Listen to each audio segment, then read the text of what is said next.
You've seen the work we put in, day out, challenging myths, debunking old wives' tales, and rejecting poor breeding practices.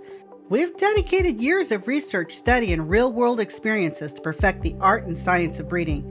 And we do it for one reason: to bring you the best, most accurate information possible. Because you know what? You deserve nothing less. But to keep this mission growing week after week, we need you. If you found value in the Bred to Perfection podcast, please take a moment to rate and review us. A 5-star rating and a quick comment might seem small, but every review helps us reach more breeders who need to hear the truth, who want to learn what it really takes to create, improve, and maintain top quality strains. This isn't just a podcast, it's a movement, and you are a vital part of it. If you believe in what we're doing, if you want to help others wake up and become better breeders, push this podcast to the top. Rate, review, and share. Together, we make a difference. Thank you for standing with us. Now, let's get to work. Entertaining, informative, and educational. Inspiring content that makes a difference. This is the Maximus Troy Publications Broadcasting Network. Join the Academy.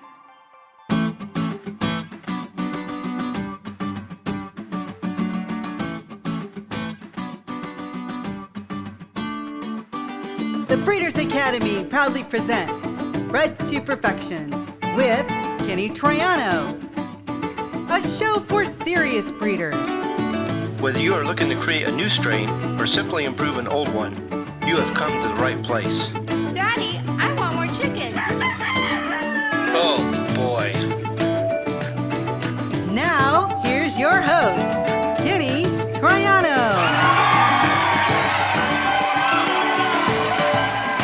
Well, hello everyone, and welcome back to another episode of Bred to Perfection. My name is Kenny Troiano, and this, my friends, is the podcast devoted to helping you become a better breeder and taking your strain to the next level. That's right, my friends. It doesn't matter if you are brand new to breeding or you've been breeding for many years.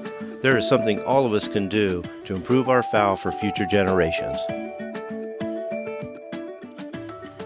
I'm trying to make the best of a bad situation. I don't need to hear crap from a bunch of hippie freaks living in denial. Screw you guys.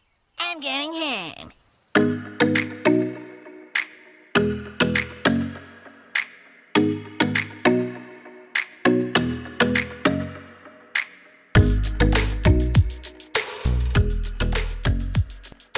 Brian, there's a lot of people out there who are getting interested in breeding chickens, maintaining chickens, and improving their strains. It's a movement that's taking off. I'd like to know what you think about that and what you would suggest they do in their journey. First and foremost, I think one of the absolute most important things is that they do something they're passionate about. I've seen a lot of people burn out on chickens because they were doing something someone else told them they should do, or that this was the right thing to do, and it's not something they had the passion for. So whatever that is that they find is the thing, whether it's a breed or a color variety or preservation of rare or historic breeds, whether it is preservation of old type land races, whether it is making new varieties, making new breeds, whether it's something very conservative or whether it's something very creative and crazy and often left field. If that's the passion, don't let anyone deter you from that passion, because there's always going to be a lot of chicken people out there that are going to be happy to tell you, you shouldn't do X, Y, and Z. You should do this. You should do what I'm doing. You should do it the way I'm doing it. And that's not always what's right for that individual. And so the very first thing I would tell them is figure out what drew you to chickens, what makes you passionate, what stimulated you, what gave you all the feels, what gave you tingles up your spine before you got on Facebook and got in a group and they told you, those are mutts, or they told you, you have to breed it this way, or yours aren't good enough, before when you just loved those birds you had ordered from that catalog before someone downgraded them for you on a chat room and told you they weren't good enough and now you feel bad about them. What was your passion when there was no influence coming from the outside?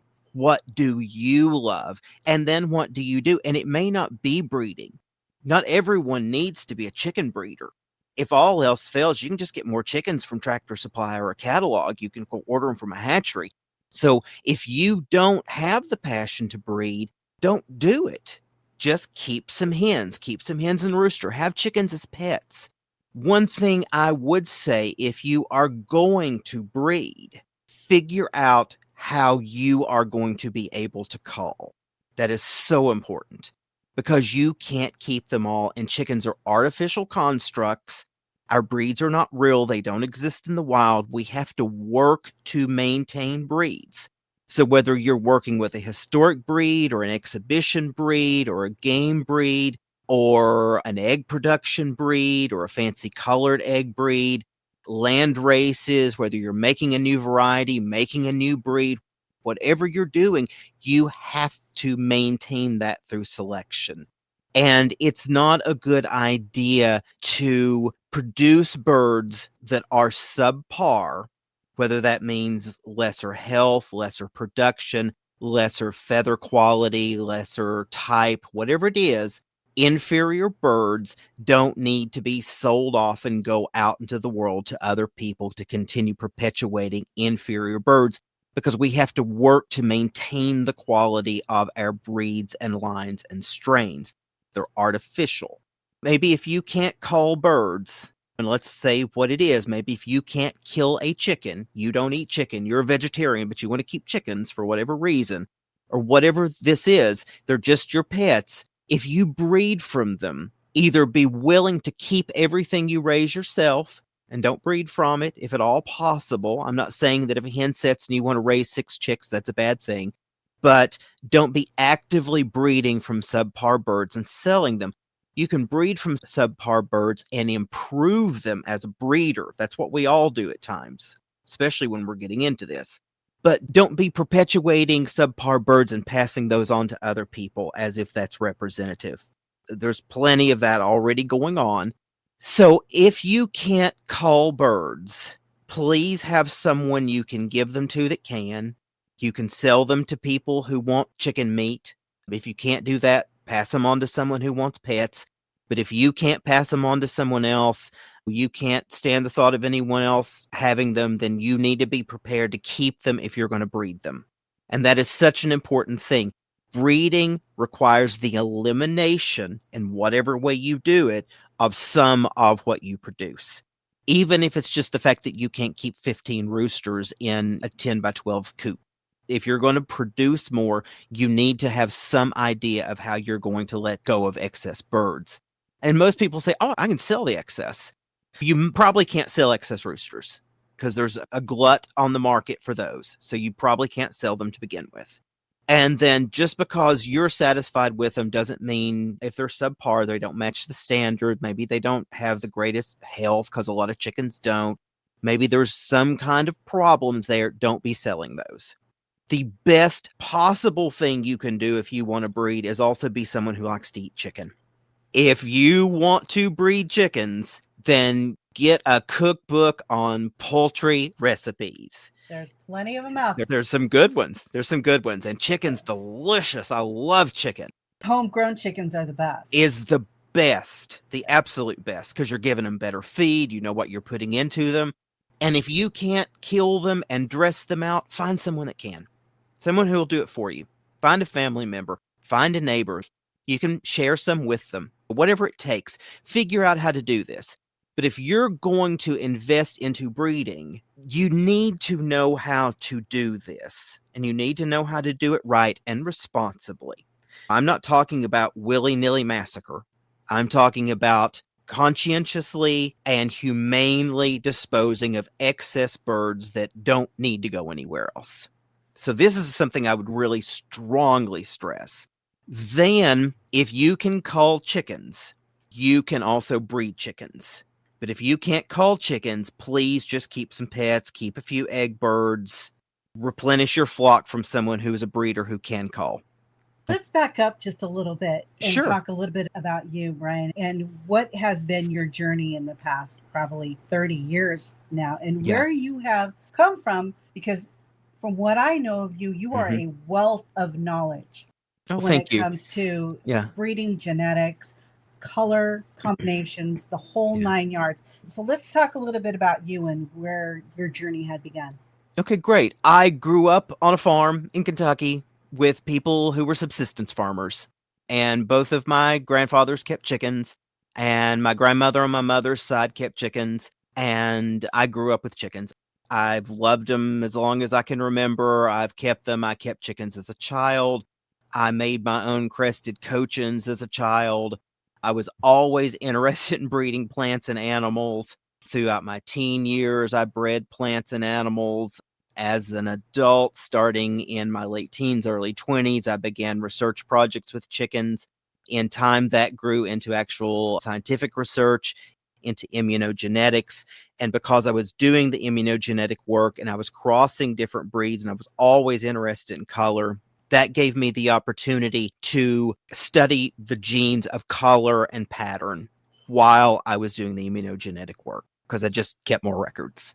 And I would set up crosses. So I was crossing 2 resistant birds or a resistant and non-resistant bird to a given pathogen. But I would also set it up so I could answer specific questions about colors and patterns and issues of phenotype, feather type, and body form, skeletal muscular genes, because I was curious how all these different forms emerged. And so I did that up into my late 30s. It was 2008 when I finally stopped with the research. And at that point, I went into a daylily breeding program. I had always kept daylilies, and I'd always wanted to breed them, but never had time because of the chicken work. And so from 2008 to present, I have been developing a daylily breeding program. And for me, whether I'm breeding plants or animals, it's all the same. I wrote a book, Introduction to Color Forms of the Domestic Fowl, in 2006. And then in 2011, I followed that up with an introduction to form and feathering of the domestic fowl. And starting in the summer, in June of 2025, I began a YouTube channel. Troy kind of pulled me, or Kenny Troiano pulled me back into, I accidentally call you Troy occasionally. Because of our other channel. Yeah, exactly. But he pulled me back into really interfacing with the public. I'd gotten on Facebook to promote my dailies in 2015. And so that meant I began interacting with chicken people again, not because I wanted to, but because they were hunting me down. And so I was getting pulled back into the chicken world peripherally. So once Kenny and I began making videos for his Breeders Academy website and group, I started thinking about my legacy and thinking about there's a lot of people who have now read my books, and I could do more with that. And the technology had finally gotten to the point that even a technological illiterate like me could use it and do this. I now had access to the images because when I was doing all that research, digital cameras were so bad. They were nothing. I didn't take pictures of most of this stuff. So I didn't have the photographic record to create something like this. And suddenly it's all come together within 2025 that I started putting this together. And so in June, I launched The Art of Breeding with Brian Reeder. And that is to get this information out to people in a more digestible form that is available in a visual way, because my books are text. And I wrote them that way on purpose because I wanted people to read them and not just look at pretty pictures. I wanted them to be information that is absorbed. But now that they've been out for almost 20 years on the color book, it's been 19 years, I felt like it's time to really add this secondary layer to them. And so beginning in December of 2025, I will start doing videos that cover every subject in both of the books, and they will probably run for a year or more. And then the other thing that I have consistently continued to do is to do consultations. And the reason I continue to do consultations is because I enjoy doing one-on-one work with other people. And when they have an issue or a problem with their breeding program, I like to be able to help them out with that. And one of the reasons that I wanted to do this video was because I wanted to talk about the fact that I have my own tastes in what I like in poultry. I have my own ways of approaching a breeding program. I view the genetics really from an almost human genetic perspective, because a lot of the researchers that I worked with were human geneticists, and they were using poultry as sample groups, as there's a word for that, and I'm completely blanking out on it, but as basically as sample organisms that you would study. There's a word for it specifically. But They were human researchers, and so they taught me to think in terms of population genetics. And so I think about poultry and poultry breeding differently than most poultry breeders will. I personally am not that concerned with breeds or preservation because I see them as artificial constructs that are temporary. And even if you say you're preserving a breed, in 100 years, it's not going to be the same because of genetic drift and different tastes and selection of the generations of breeders. Just like the birds we have now that are going by the same name don't look the same as they looked in 1870. For those few things that have actually existed much longer, because most of our modern breeds are no more than 150 years old as we know them. But when you have things like white-faced black Spanish or Dorkings or Old English game that do go back for centuries, when you see plates of what those looked like or artwork of what those looked like 500, 1,000 years ago, they don't look like they look now.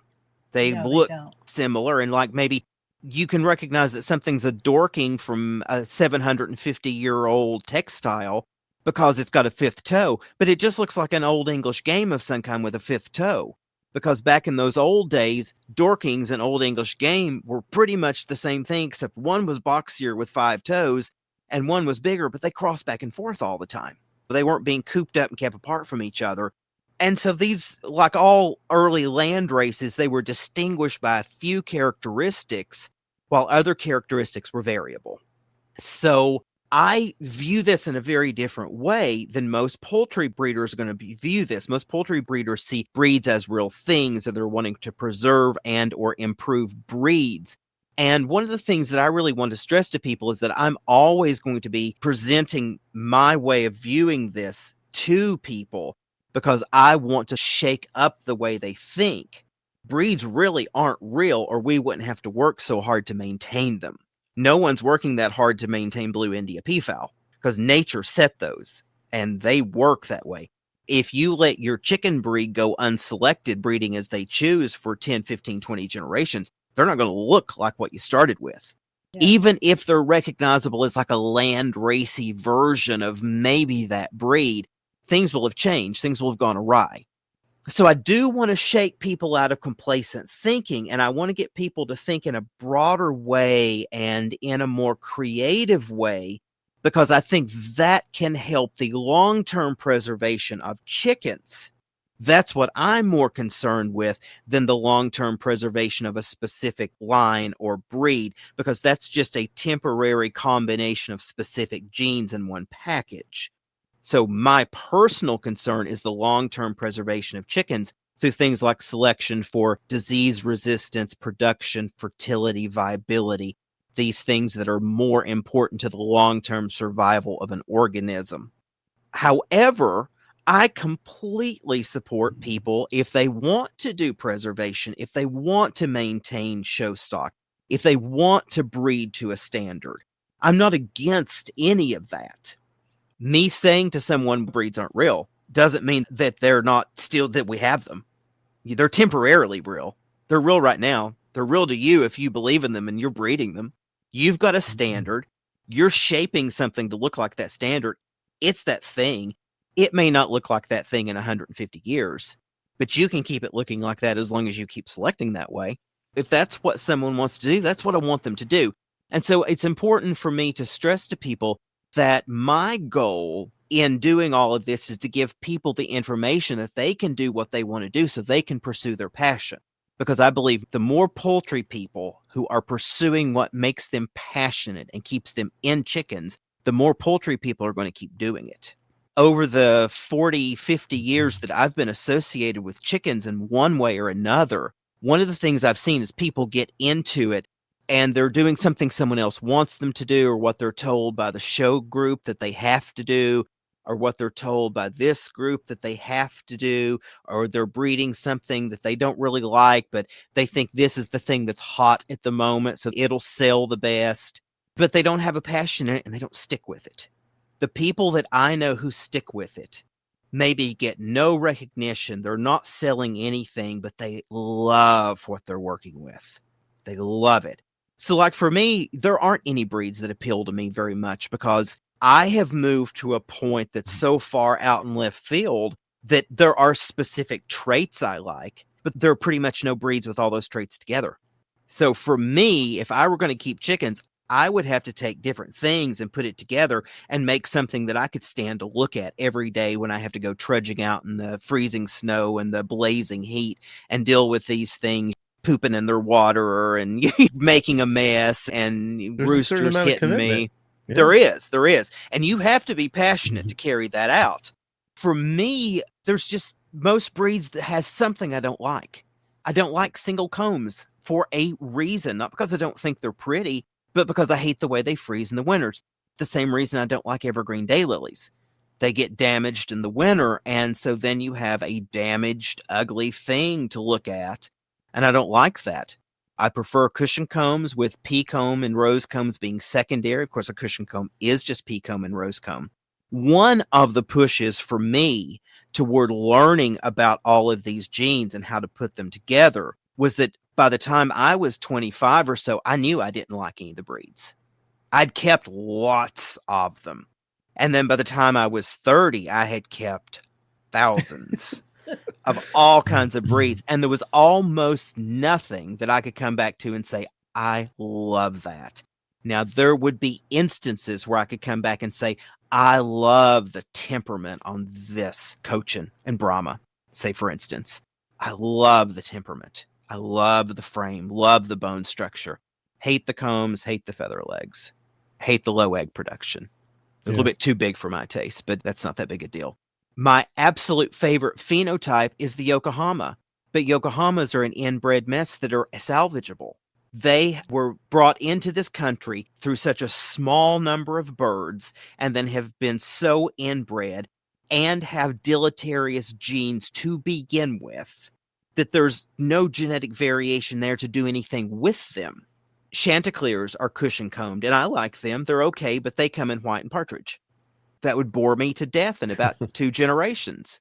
There are specific color patterns I like. So none of these things that I like are all together on one bird. And I knew this quite early on. And so studying the genetics gives me the tools to go in and just structure what I want when I decide to start breeding chickens again, or at any point. And that's what I was doing. And I would still probably be doing that if a mink hadn't wiped me out in 2012. Although now I look back on those chickens, and even though I was right at the verge of having some breeds out of that resistance breeding and gene research, I look back on them now and I'm like, oh, thank goodness. Because they had a lot of Cochin and Brahma in them, so they were heavily feather-legged, and I just hate leg feather. And there's a reason. It's not because it's not pretty. It's gorgeous. I think it's beautiful. But because as they age, where the feather comes out from under the scales on the legs, not only does that allow leg mites, but it also causes deformation of the leg. And so birds with that kind of leg feathering often will become lame by the time they're just a few years old. And I like longevity in birds. I like birds that are going to live 15, 18, 20 years. And I have had a few Cochins make it to 20 years or more, but they were messes by the time they did, as far as like the leg scaling and stuff. And then the other thing I don't like is that they're constantly dragging those big leg feathers through chicken shit. And so it's aesthetically unpleasing. So anything that I don't like, I have a reason for it. It may not be reasonable to someone else, but it is completely thought out to me. There's nothing arbitrary. I have never looked at a chicken and I just thought, that's ugly, I hate it. I like them all in the right setting, and the right setting is almost always someone else's hen house. I get you with that. But I just want to say real quick that we have both of Brian's books, and they're very easy read books. And I know there are a lot of people out there that they hear the word genetics and they go, forget it. I don't like science. Forget it. But I'm telling you, anybody who is watching this video right now, go out and buy his 2 books because they are an easy read. He simplifies everything for you in those books. And there's every trait, every color gene. He tells you why it's there and what it is. It'll really help you because it's not so much in the game fowl world, but in the domestic world, there are so many different feather patterns and so many different colors that have to be meshed together to get the right thing for those that are showing chickens who have to follow the standard of perfections because their hobby is to show birds. That's right. I just think that if you're going to fall in love with the birds, it makes it easier if you fall in love with the process as well. And Absolutely. because it's a commitment, like I said earlier, and Mhm. you got to be willing to do what it takes to raise them, Yeah. take care of them, feed them. It's not something you just do once in a while. And then if you want to perpetuate them, you got to make your decision on whether you're just going to perpetuate birds or you're going to actually perpetuate Improve. and improve the birds. Yeah. There's some soul searching, but like Brian said, he went hiatus for a little while, and I encouraged him to come out and get back into the game. I'm so glad you did, because you're changing the world. You're changing the trend. You're changing the way we do things. Get people think. That's a big thing to me, is not only get people into the hobby, but they're going to be influenced by so many different people. I want them to think a certain way. If I can get them to think a certain way, then I'm going to get them to breed the birds in a certain way. And it's going to improve the breed, preserve the breed. And Brian, you're helping me do that, and I really appreciate it. Thank you. And thank you for your kind words. I appreciate it. We'll be right back after word from our sponsor. This show was brought to you by the Breeders' Academy, where we will help you to increase your knowledge of breeding, advance your skills as a breeder, and help you to improve the quality and performance of your fowl. As a member, we'll provide you with the roadmap that you will need to create a true family or strain. I urge you to check it out. You've got nothing to lose, and you can cancel at any time. You also have a 30-day money-back guarantee. Simply go to www.breedersacademy.com to sign up. The Breeders' Academy will not only change the way you think about breeding, but improve the way you breed your fowl. I hope to see you there. So let's get started.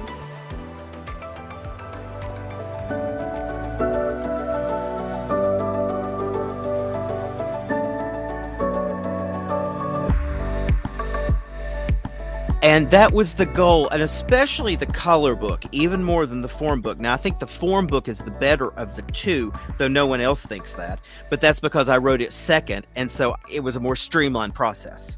But the first book, the color book, is laid out in a specific way that it details the three bases, because every chicken variety will have those three bases. And then everything else in terms of color and pattern are additive genes on one or the other versions of those three bases. So I created it in such a way that it creates a system whereby you build up from the foundation to the framing to the window dressing. You do the whole thing up to final details.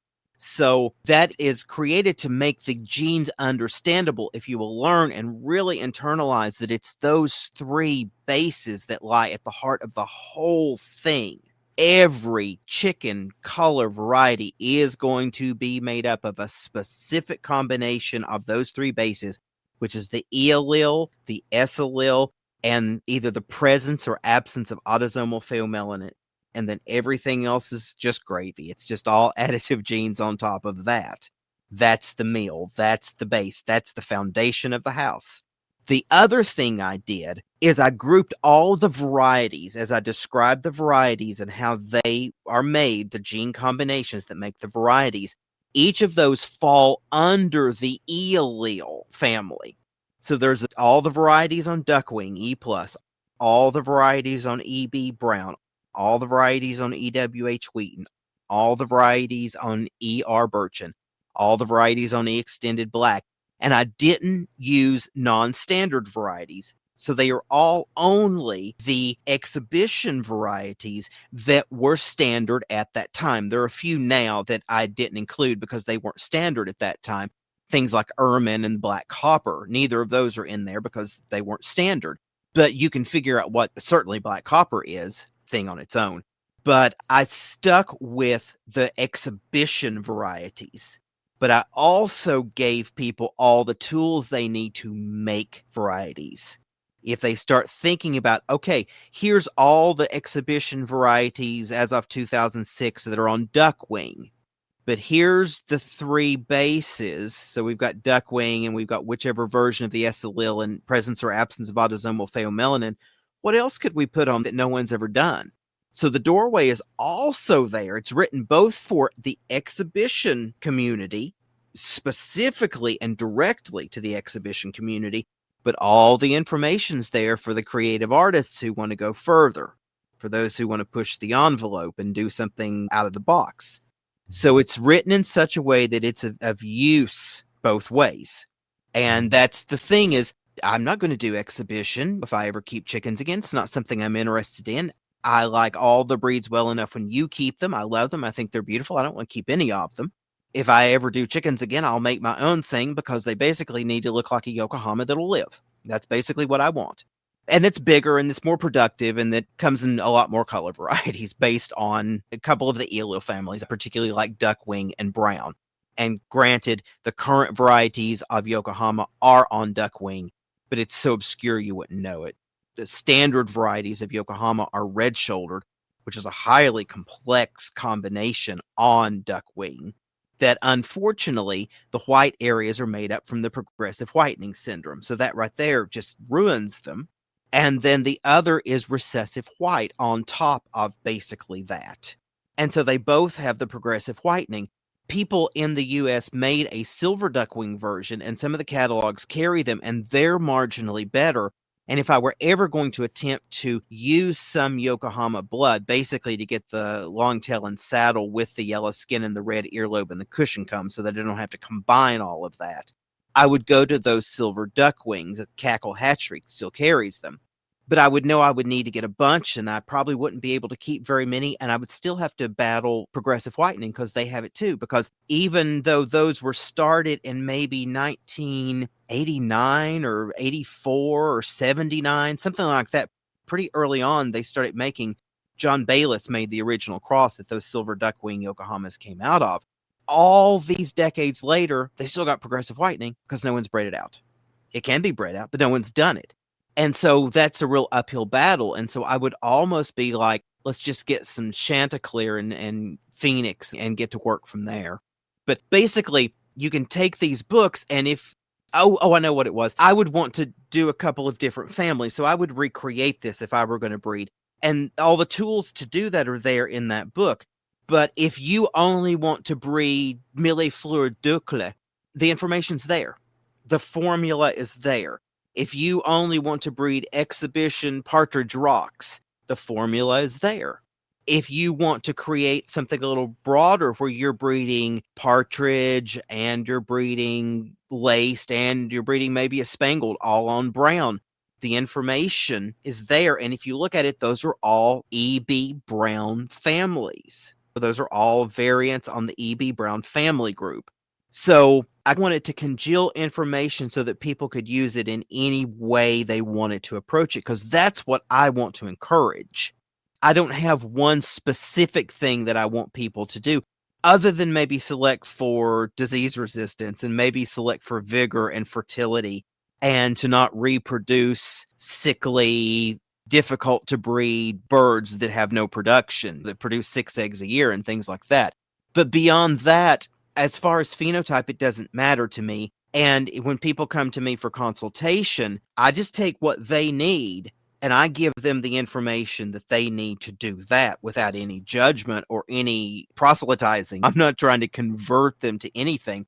I just want to help those who come to me for consultation to do what they want to do and to improve what they're working on. So that's an important thing too. Yeah, that's how I handle it too. It's not that I'm trying to instill my values and my principles and practices to them exactly, as I want to help them get where they want to go. And I think that's what you do too. Yeah. And honestly, I don't want anyone to breed what I'm breeding. If I were breeding chickens, I won't tell anyone what I'm going to breed specifically, because my experience also is the minute you tell someone, then there's 14 other people pop up and they're doing the same thing. They'll follow the leader syndrome. So not only am I not trying to convert you to anything, I don't even want you to do it. If you like what I develop, you can buy some 40 years later. There you go. You know? That's about how long it's going to take. Exactly. Let's talk a little bit about your consultations for people. Yeah. What are your goals as far as when somebody comes to you for Mhm. consultation? What are your goals to get across to them to help them? It depends on what they need. Now, one thing that I find is that a general consultation session, a basic one, is 2 hours. 2 hours is the minimum, and my rates run $75 an hour, which is I think is very reasonable for what I'm offering. So it's basically $150 for a session, and what that consists of is an hour for me to get the research together, to basically pull together what I need to do for them, what I need to tell them, and then an hour conversation, usually just a phone conversation. Although there are instances where I type it up for people. I'll type up a quick page or so that details what they need to do. Generally, it's one question. So it's like, what do I need to do to get the legs yellow on this line? I'm getting willow and white and slate. How do I get the legs yellow? Or it's something like, how do I get the earlobe red? Or how do I perfect the points on this comb? What I get a lot is, how do I go from this basic, I'm trying to make a color variety, let's say Millet floor. How do I get it from this that's not looking quite right to an actual Millet floor? Or something like that. Or how do I make a creel? So it's one thing. I'd have people sometimes who I occasionally mentor that is more expensive because I invest a lot more time in it. I don't recommend it unless you've got money to burn and you just really want to soak in this knowledge, because it's intensive and I'm going to layer you down with information when this starts. If I'm going to do it, I'm going to be serious about it. I'm going to want them to be serious. In a situation like that, maybe someone will come to me and they want me to help them develop like a base breeding strategy, or they want to develop a new variety. And that's not something I can do in a 2-hour Right. session. That's something that maybe we need to set aside 3 2-hour sessions, or we need to set aside a 2-hour session every month for 6 months or something like that, to really not only get all the information in that they need, but stick with them through the process as they're raising the chicks, evaluate those chicks for them once a month, that kind of thing. Help them select the chicks that they need to move forward with. And so that's a longer process and it's more expensive. If you've got the money and you want to do it, I'm here to do it. Yeah, You it's know? really hard to teach everybody Yeah. everything in one session, because if they're asking questions, at first it's the questions that they need answers to right then. Yeah. But if you're trying to go further than that, then things change as the family's developing and growing and it's changing. Those questions change. And another thing is, they want you to map out a 5 or 10-year game plan, and I can give them the big strokes, but until I see what they hatch in that F1, I can't be sure what to tell them to do for the F2. I Yeah. need to see it at each step along the way. I can give you hints. Now, I have people who'll come to me and we do a 2-hour session, and then they come to me a year later. They'll send me some pictures of what they've raised, and then I'm going to help them with that. I'm going to tell them where to go next. But that's not really mentoring. That's just basically, we do a session once a year as they move through their program. And so that's another way to do it. And we're just focused on 1 or 2 things. But the other thing, Kenny, you and I get on here and we talk for hours and barely scratch the surface of certain subjects. Oh, yeah. We're not You know? done. I think we've done 40 hours or more of instruction, you and me, and Yeah. there's still more to talk about. Oh, we've not even Yeah. started to touch on feeding methods. We've not even started to touch on origins, Yeah. those kind of things that are all really interesting topics that I want to cover at some point. We've not even had time to start to touch on them. Yeah. We did a little in that first recording session that we did, but not in any depth or Oh, no, seriousness. I We can't were wait just for you to get talking. started again on that one. Yeah, someday. Mhm. So it depends on what the person needs and what they want to invest in and what they want to do. But what I find is really effective and really helpful is when someone is at an impasse with a specific thing, that I often can help them get past that impasse and open up information for them that will allow them to move on to the next stage of their journey with that project. And so that's what I think is the most valuable thing I have to contribute. In the right setting, I can contribute a whole lot more, but I'm extremely busy. And so I don't have the time to just devote hours and hours. And that's the reason I even charge for it. It's not that I'm trying to get rich or rob people of their money. I usually don't have the time to do it anyhow. But I will say this, one of the main instances that will get me to agree to mentor someone is that they will listen and apply that information. Yeah, that's a big one. Otherwise, Just because they do a coaching call doesn't mean they're going to do what you yeah, tell them to do. and Yep. otherwise, there's no amount of money that's going to persuade me out of my garden with my daylily breeding program to waste my time.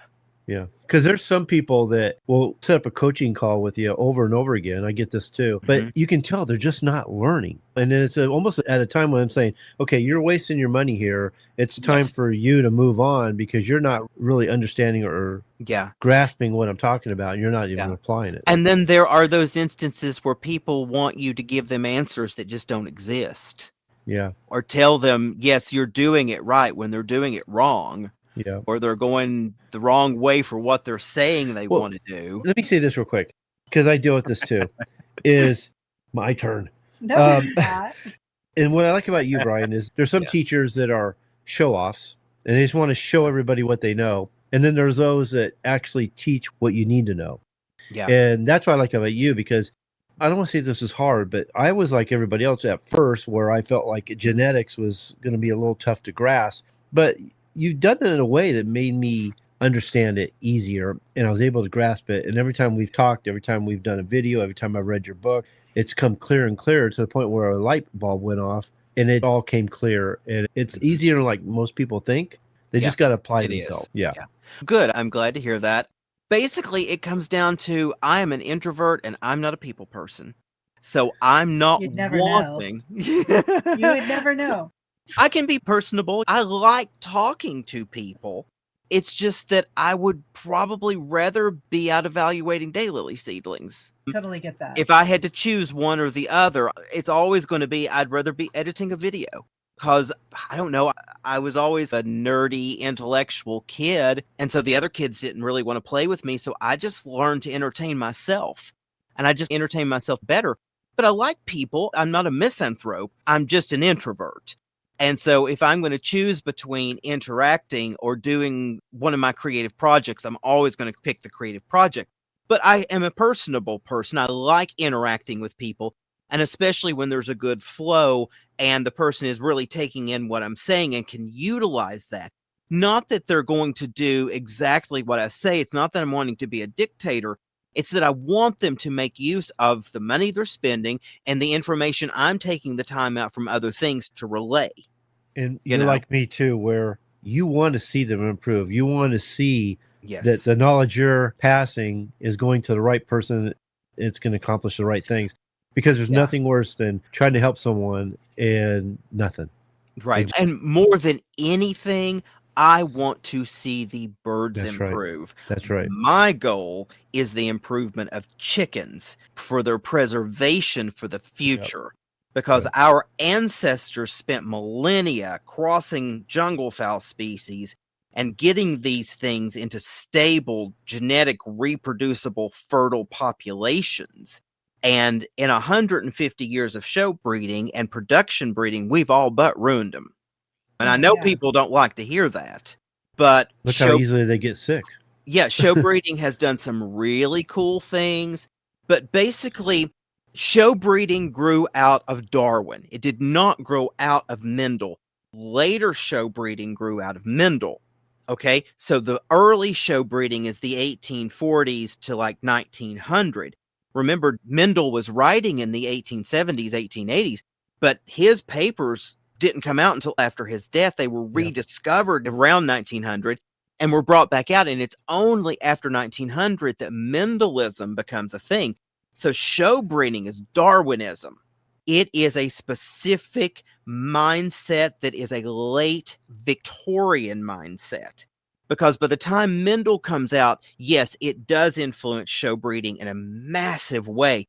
And so from the time of Mendel to the First World War, there's about a 50-year period, about 1900 to 1950, where there's an explosion of poultry breeding and Mendelism is applied, and it becomes something different.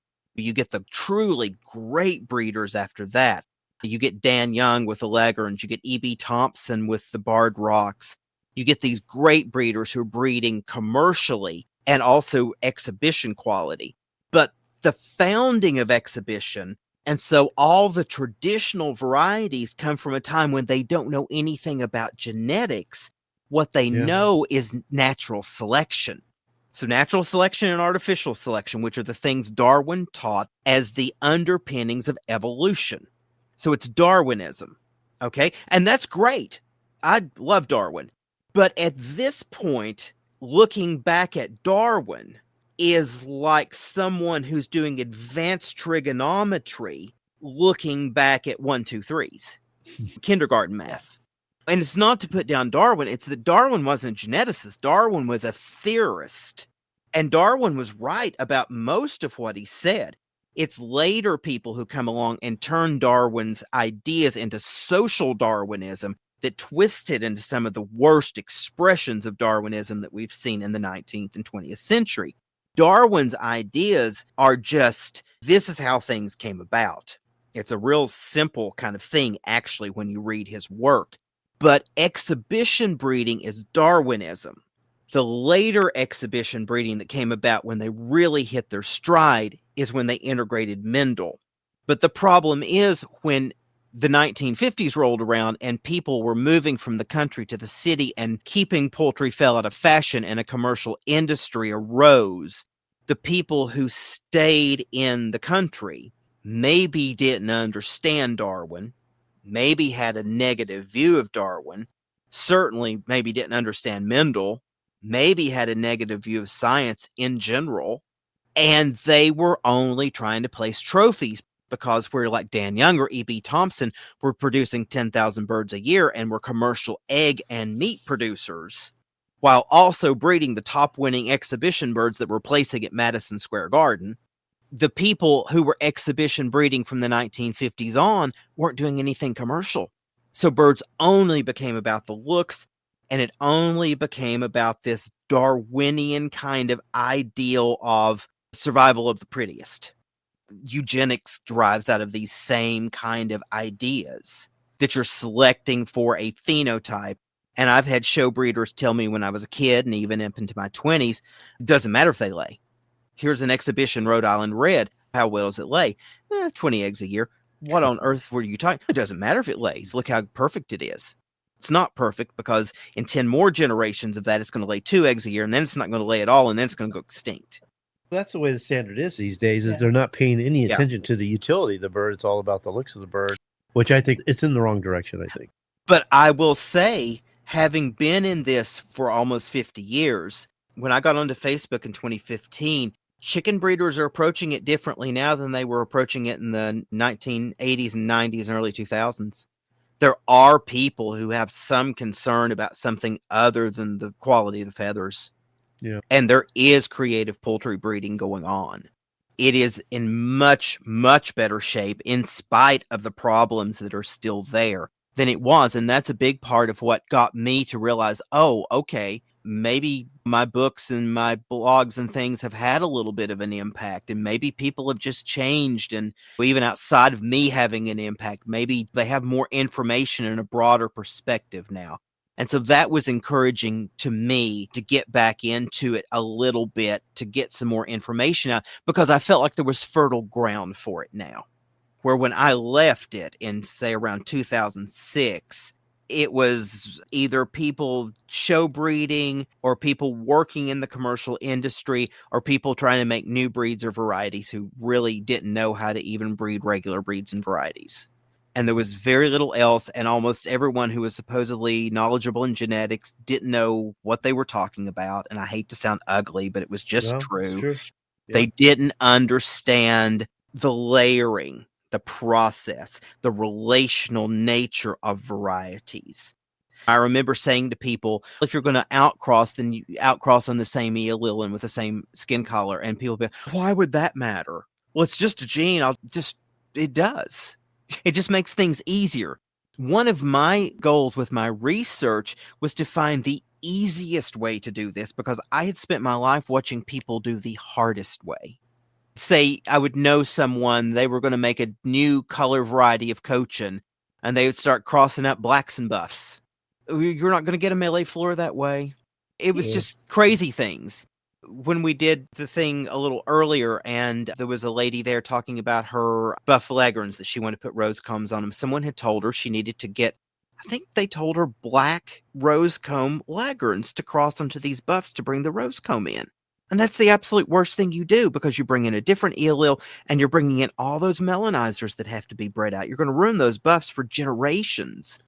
The easy way to do it is it's a different allele, but just go to the light brown and then you can bring in the rose comb and all you have to breed out is the light brown allele and the absence of ginger and Colombian. In other words, you have to breed the ginger and Colombian back up. That's it. That's what we're talking about, Brian. It's about There's doing so it much the easy way. misconception. There's so much misconception out there online that people get discouraged. They don't know what direction to go. You ask one question on social media and you get 100 people giving you different answers. Everybody thinks they're a geneticist. And at heart, I am a lazy person. Now, people would not realize that since I work constantly. I am not afraid of work. I will work hard, but I will not do one thing. I will not lift my hand to do something unnecessary. So I want expedience. I want the thing that's going to work, though it's going to work the easiest with the least effort. That was a big goal of the research, too, to find out how do you do this stuff? How do you do it effectively? How do you not spend 20 generations spinning your wheel? It's just like when there was a breeder who back in the 1960s, I think 50s, 60s, made brown Cochins. They had been a variety. They vanished. Someone remade brown Cochins. So my guess is he crossed partridge to black. But he spent 20 years getting them to brown. My friend Robert Anderson wanted to recreate the brown because they're extinct again. And he and I worked together, and he now has browns 5 generations later because we worked on it and figured it out. And he had and here's another thing people have to be watching for are these accidental synchronistic events that just appear. So what happened was he was crossing partridge with some of the other colors, and we would have worked that out, and some of that could have worked out.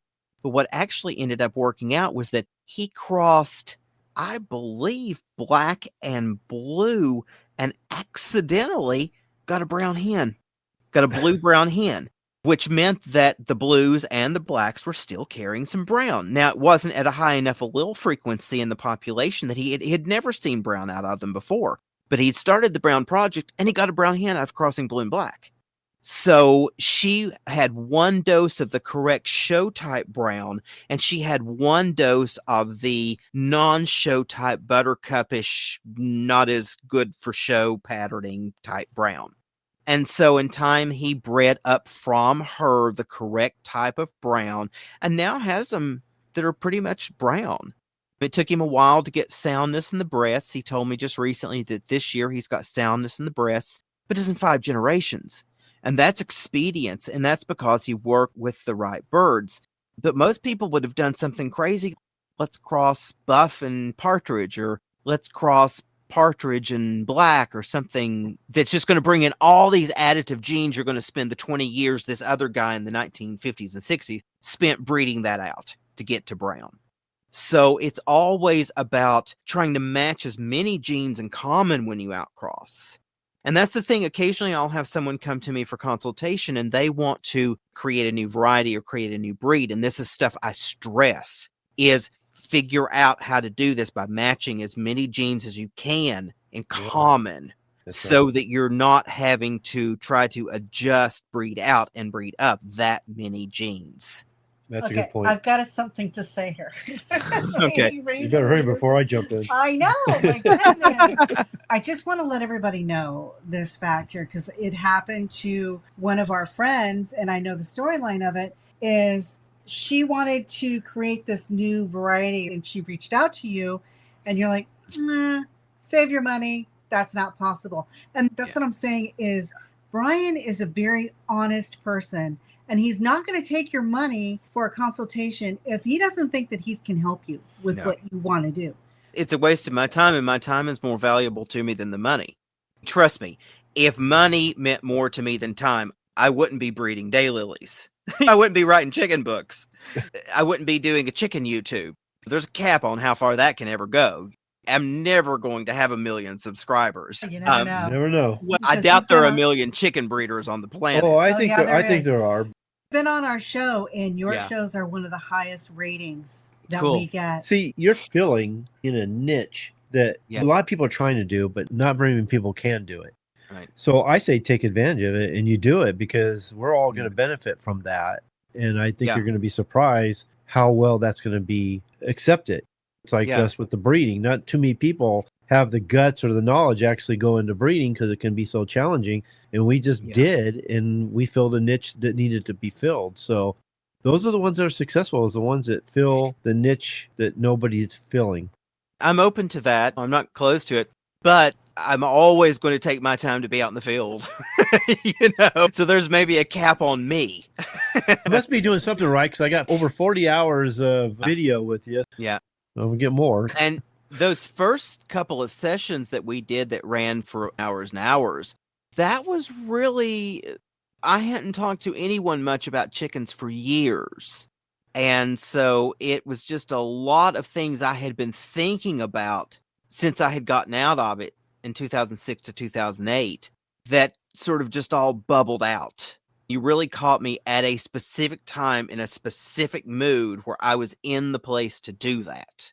You didn't come on to teach anybody anything. We were just getting online to get to know each other. It turned into almost a 6-hour talk, which I peeled off a bunch of the information and made videos out of. Sure. So. Yeah. Although I think I was on the phone then, I didn't even have any of the video set up or anything. No. So it's fairly poor quality. The information's good. People can make use of that. Yeah. But I just wanted to let people know what I'm all about. I'm about some real specific stuff. If I ever breed chickens again, it's going to be me over here doing my own thing, and I don't care about standards. I'll make my own standard. And that's the thing. Make your own standard. If you want to do something non-standard, now people are going to say, oh, it won't sell, but there's some non-standard stuff out there right now that people are breeding up that's selling like hotcakes. So do not discount. Do not feel like I will be stuck with these chickens and never be able to do anything with them if I make my own thing. However, I've seen people make their own thing and it not be very good. So it's a double-edged sword. Both things can happen.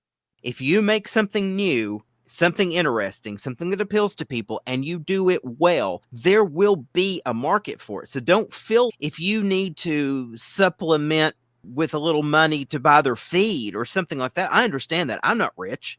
I sell daylilies out of my breeding program, and that pays for the stuff I have to put back into the breeding program. And I couldn't do it at the level I did if I wasn't making a little bit of money. I'm not getting rich on it by any stretch of the imagination.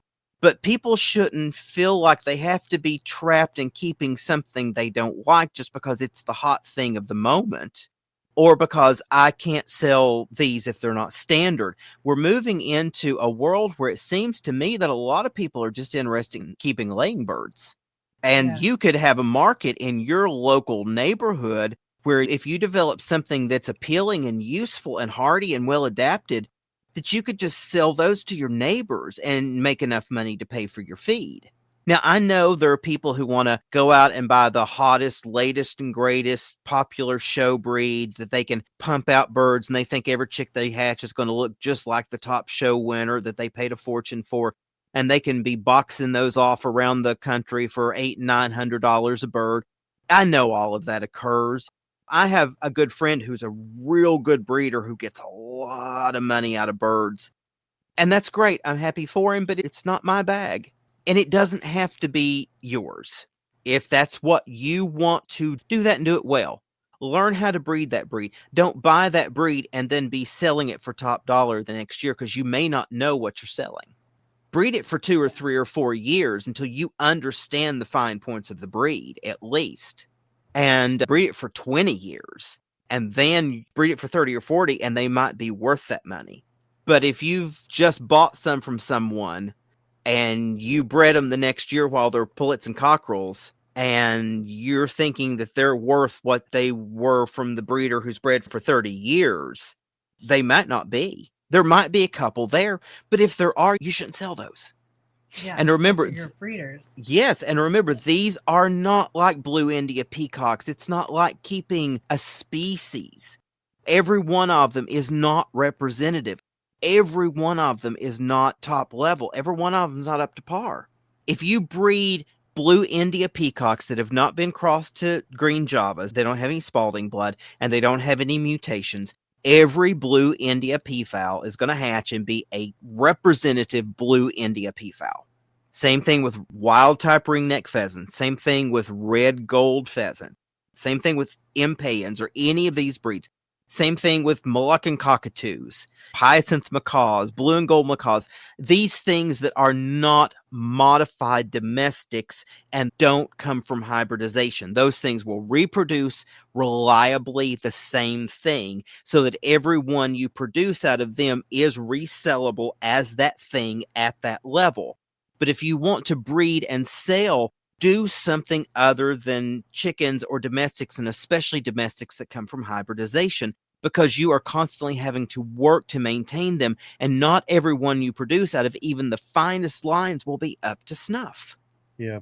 I'm always telling people that the meat and eggs that you get from your chickens are going to be the most expensive meat and eggs you've ever eaten. Gourmet. Yeah, But it's right. going to be good. And It's going to be good, yeah. if you think you're going to make money from your chickens, you might start out making a little bit, but it's going to take a while to get to a point where you're going to feel like it's worthwhile. You got to go into it with a different attitude. Do you love the birds? Do you love working with them? Do you like seeing them improve? That's the key. And then, just like Brian said, just be single-minded in what you plan to do. Be careful who you get your information from, because they're either going to send you down the wrong road or they're going to discourage you. And are you still going to like them and feel passion for what you're doing when you're out there in freezing weather cleaning out waterers and your hands are wet and have gone numb and you think you now have frostbite? Are you still going to feel passionate about this that day? Are you going to feel passionate when it's 110 degrees out and you and the chickens are all about to have heat stroke, but you've got to go out and do their water 3 times that day because they shit in it the minute you cleaned it and put fresh water in? Or you can't go on vacation because you can't get anybody to take care of your birds for you. Exactly. Exactly. Yeah. So they're a pain in the ass. They really are. They're demanding and they're constant work. I've had friends of mine who are like vegans and kind of animal rightsy kind of people like, why can't you believe you keep those poor, just like slaves or prisoners? And I'm like, I'm the slave. I'm the one imprisoned by this bunch of freeloading ne'er-do-wells. That I might get an egg out of today. And that might eat their own egg before I get to it. You are the chicken slave when you keep chickens. Because here you are having to tote these ingrates out their food so they can shit in it the minute you turn around. And waste $42 worth of grain that you put out for them that day. And then they do all these stupid things. Like one of the stupid things that always drove me crazy is some of their performative behaviors. So like the starvation dance. Here are these chickens that you are just pouring expensive feed into hand over fist. They're eating you out of house and home. You're feeding them 2 or 3 times a day. They're so overweight, they can barely lay an egg. And every time you approach the pen, they run up to it like they've never had food. Yeah. Is that going to remain cute 2 years in? Yeah, really. Because if it's not going to, and you can't get past it, don't keep them, because it's what they're going to do. They're filled with stupid, annoying behaviors. Oh, boy, I can tell you a whole bunch. Can he'll come in with a scratch on his arm, and I'm like, and the older you get, the thinner your skin gets and the easier it bleeds. Oh, you're raising the grow-outs and you're trying to put their food in with them. And even though they've just had food 3 hours ago, they all go crazy and climb up your arm and rip cuts down it. They're real good at that. Or one that drives me crazy with grow-outs, which I typically, in the past, when this happened, would call them hand pecking. Do not bite the hand that feeds if you want to live. And there's all these behavioral things that you need to be culling for and that people don't call for. And they don't take it. They don't know that there are stereotypic behaviors that are habitual and that are then heritable. And so if you call against some of these annoying behaviors, see, one of the things that's kept me from getting chickens is that I had mine adapted where they didn't do a lot of these crazy behavioral patterns. Even my grow-outs wouldn't go crazy and flock the fence or all run under your feet, because for years I called anything that did crazy behaviors. They would not peck you because I would call out hand peckers and I would call out any of these that did these annoying, crazy behaviors. And so if I started over, there's no one I could go to that I could get chickens that would be suitable for me, because it's such a weird, esoteric, extreme group of traits that I want in chickens and that will take me years to breed back up.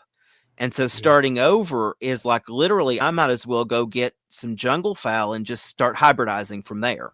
It's the way it would feel. Reinvent the chicken. Yeah, that's almost the way it would feel, that literally that they wouldn't be much more feral than anything I could get from anyone, because no one is doing selection for those stereotypic traits the way I did it. And that's because I'm an extremist. I'm an extremist with a short temper and low tolerance. So it's not that I'm a nice person or a good person. It was that if they annoyed me, they got cooked. But I that think that's works. pretty much a lot of people are the same way. Yeah. Oh, yeah, absolutely. Annoy me and you're my stew pot tonight. You're my dinner tonight. Absolutely. Or they should be. Yes. Yeah. I'll tell you what, guys, if you haven't been listening for the last hour, Brian has a wealth of knowledge that he has up here in his head. And he has been sharing that with us. We've been very grateful for that. But even through social media, which in today's world, you need to be careful who you listen to. And it's proof that Brian knows exactly what he's talking about. And he's not going to steer you wrong in where you need to go. Yeah. And you don't have to do everything I would do in a breeding program. Always remember that. You find your limits. You find your passion. You let me over here doing my extremist thing, making my own breeds if I ever do it again, and you do what you want. So there's no peer pressure from me ever. Eat the fish, spit out the bones, right? Yeah, take in what you can take in. Take what you can use in your program to pursue your passions. That is my goal for personally, for consultations, for my YouTube channel, is that I put out the information. You take what works for you. You take what you're hungry for. You take what feeds your passions and you feed yourself on that. And then you go and do something really cool. And maybe when you've done something really cool, send me some pictures. Yeah. And I'll always be happy for people to send me pictures, especially if I can use them in videos. Yeah. It's sundragondaylilies@gmail.com. Feel free to send pictures. But I just want to see people succeed. I want to see people improve chickens. I want to see people have the tools to do what they want to do, whatever that is. Because engaged people pursuing their passions, seeing some level of success with what they're doing, are going to stick with it. And that's the biggest problem I think we always have had with chickens, is that people get into it and they do it for a while and they don't stick with it. They either don't stick with the breed or the variety, or they don't stick with chickens in general. And often that's because they're getting erroneous information and they can't make any headway. Yeah, that's a big one. Or they go over to their nearest Tractor Supply and see the cute little chicks running around. Oh, I want a couple of those. And they don't realize the work that's going to go into them. Yeah, exactly. Even if they're raising them up just for egg layers. Right, right. Because it's a lot of work no matter what you do. 6 egg-laying hens in the backyard are still a tremendous commitment. It's not something that you can just do casually. It's rewarding. I'm not going to downplay that. It's not for everybody, but for the ones that it is for, it's awesome. It is. It really is. But it has to be a passion. And if it's not, you're going to burn out on it. You're going to get sick of doing it. And you're not going to do a good job. You know, that's what it really comes down to. Yeah.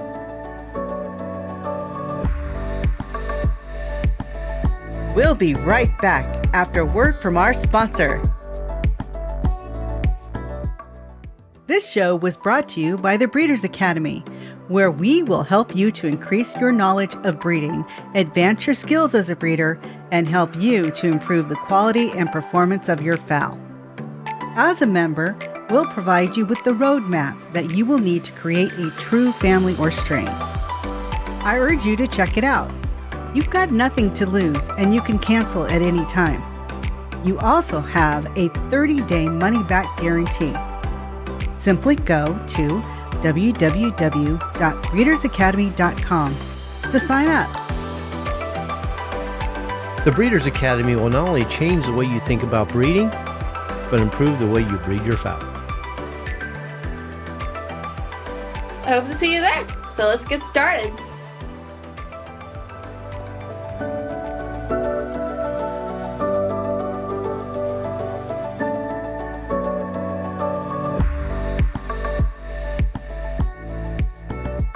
I really appreciate you all coming on and us talking about these things. I've been wanting to put like a statement of intent out to the world. What I'm doing with the YouTube channel, why I'm back into chickens, what I'm doing with consulting, what I have to offer, and also what I'm doing when I'm talking about my interests and my viewpoint is I'm trying to shake people out of conditioned thinking. So people get into it and they come into it from a particular angle, and it's really easy to get stuck in that rut. So show breeders think show breeding's the only thing that can be done. Egg people think eggs the only thing that can be done. Whatever you come in with, you may get stuck in and think, oh, this is the only thing of value, or this is the only thing that matters, or the only thing that's important. And then there's also that whole thing now where breeds are such an emphasis, when that's a modern phenomena. I understand that one, though, but yeah. Yeah, but where breeds are such an emphasis, people often, without thinking about it, accidentally equate breeds with species. Yeah. As you've heard me say many times, none of these breeds were on the ark with Noah. These are not ancient, evolved, natural things. They are artificial constructs that we actively maintain. It's artificial selection. Without the selection, they begin to revert into a less refined state. Now, it can go more extreme in some cases than others, but they're not going to maintain themselves in a natural setting the way we maintain them through selection. And so a lot of what I say, like I'll flippantly say, breeds don't exist, breeds aren't real. And of course, I don't really mean that, but I kind of do in this bigger sense. And that is to shake people out of what I call like breed hypnosis, which is where they believe these breeds are real eternal things, the way of an emperor penguin, or of which nothing is eternal. See, they're all going to go extinct at some point, but they will be potentially hundreds of thousands to millions of years in the trajectory of a species, where jungle fowl hybridization probably only began at most 10,000 years ago. So this is a recent phenomena, and then the phenomena of breeds is really only at most the last 300 years, really accelerating in the last 150. And so that's a modern phenomena. And so when I'm presenting what sounds like more shocking or more kind of out there statements or things, that's to shake people up, to get you to think. And it's not that I don't want you to keep your breeds or to work with breeds, but I think people can make better headway with breeds when they really understand what they are. And if I've had people come to me for consultation and they're just in a panic because they're afraid they're going to do something wrong with this breed, or they're going to accidentally cause a problem, or they're going to do something that causes it not to be right. And I'm like, it's not that big a deal. It's not that big a deal. The 4 jungle fowl species still exist. It can all be redone.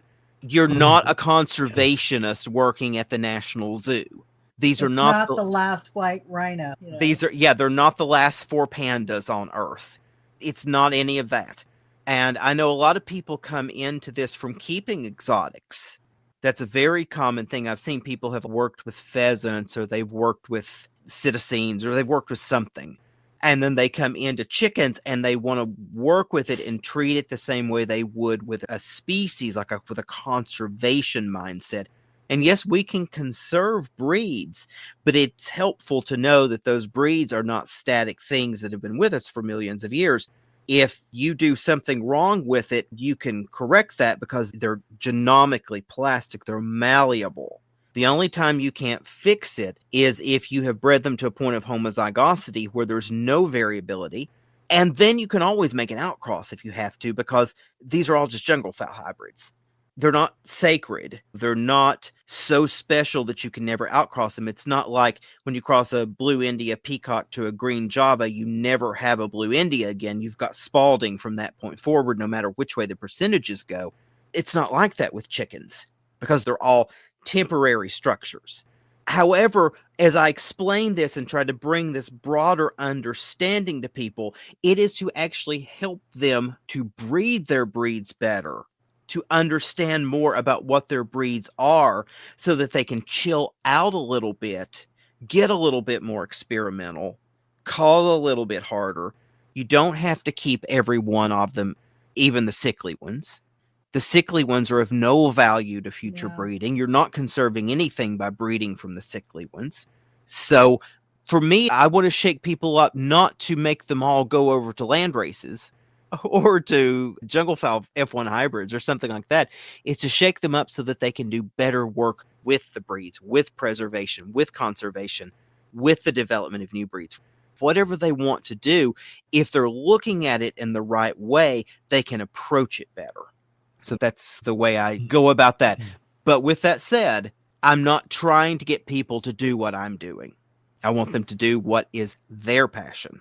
Yeah. I see you helping people to get where they want to go. Yeah. It's all about them in the consultation or when you're speaking to anybody. It's all about them. Yeah. It's not about you. Yeah. And Thank you. that's one of the things that I think is really special about you is you have all this knowledge and you've decided to share it with everybody. You decided to share it with the masses, and we covet it. We really do. We take that information and we hold it near and dear to our heart because without you, we wouldn't know all this.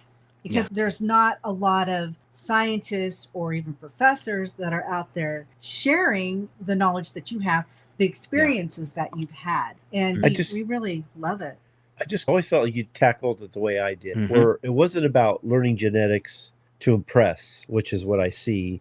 Everybody thinks they're geneticists and they're talking in a way that talks over everybody's head. And not only that, but it's not even practical. You can't even use it. There's nothing you can do with it. Right. I always tried to look at it in a simplified way so that they could not maybe get so detailed in it or go into extremes, but they could break it down simpler. What's the difference between a monogenic and a polygenic trait? How are they selected and bred for, which is usually different? If you can at least grasp the basics, then you can move forward and create a strain. And then you came in and you brought the detail that I was missing into my plan, which helped me take my teachings to the next level. Right. But it still felt simplified compared to the way I heard everybody else doing it, which was easier for me not only to grasp, but to use. It was practical for me. And then because it was, I was able to teach it. The reason for that is because I did this to know how to do this stuff, not to impress people. Hello, introvert. So I have no interest in attracting people to me through any of this. I don't want to build a cult of personality. It's not about promoting me. It's not about promoting my ideas about poultry or what I'm interested in or getting other people to breed this breed that I want. I think I've had that projected on me a lot over the years, but I think it's because that's what other people are doing and they project onto you what they're doing. None of that's of interest to me. I wanted to know this stuff, to know how to easily do this stuff. Yeah. I wanted the formulas. I wanted to know how to turn lead into gold, and I didn't want to have to spend 100 years doing that. Thank God for your curiosity, I'm telling you. I was always, if you can't explain it, then you don't understand it. And if you can't explain it simply, nobody can use it. That's always been really important to me. So I may research a lot, I may read a lot, but if I'm skimming through it and I don't see any practicality to what I'm reading or whether I can use it or not, then I would just toss it out and then I'd run into something, oh, that's good. That makes a lot of sense. And then now I can apply it. And once I learned that it worked and it was understandable and repeatable, then I was able to teach it. Right. I had a mentor tell me years and years ago, if you can't explain it to a fifth grader, you don't know it. Yeah, I agree with that. And that sums it up. And so that's always been my thing. I can speak to professional scientists. I worked with these professional scientists on multiple projects, and we spoke in that language, in scientific language. I can do that. But my goal was always to take that out of scientific language and bring it down so someone with a third grade education could then apply that in a simple, easy to understand way. So like when I created this system and nomenclature that I use in the collar book, I was accused at the time that book came out, oh, you're trying to force that. Who are you that you get to name these colors? I'm not naming shit. I am simply saying we use the combination of genes in the variety. I didn't make up any of these. We use the combination of the gene names in the variety and describe it in that way in this order. And then everyone around the planet can talk to each other. And it's no longer these constant fights and flame wars where people using the same words to mean different things all fall into a battle of wills on a message board and just turn everything into a nightmare. That was my goal when I came into this and like online in 97 and set up my first genetics message board. It was a continuous flame war and fight continuously because people didn't know how to talk to each other in a common language that they all could understand. This one would say partridge is blah, blah, blah. And this, but partridge, we blah, blah, blah. And then instead of saying, oh, okay, I see you're talking about partridge in the game world, which is duckwing. I'm talking about partridge in the exhibition world, which is patterning on brown, penciling on brown. So we're talking about something different. Oh, no, never. It was a flame war. You're a liar. You're blah, blah, blah, this and that. Maybe that's why me and you gravitated and you were okay with me, because we did have those differences at first. I was familiar with doing that, and we worked right through them. Yeah, we understood. Because I knew how to approach that.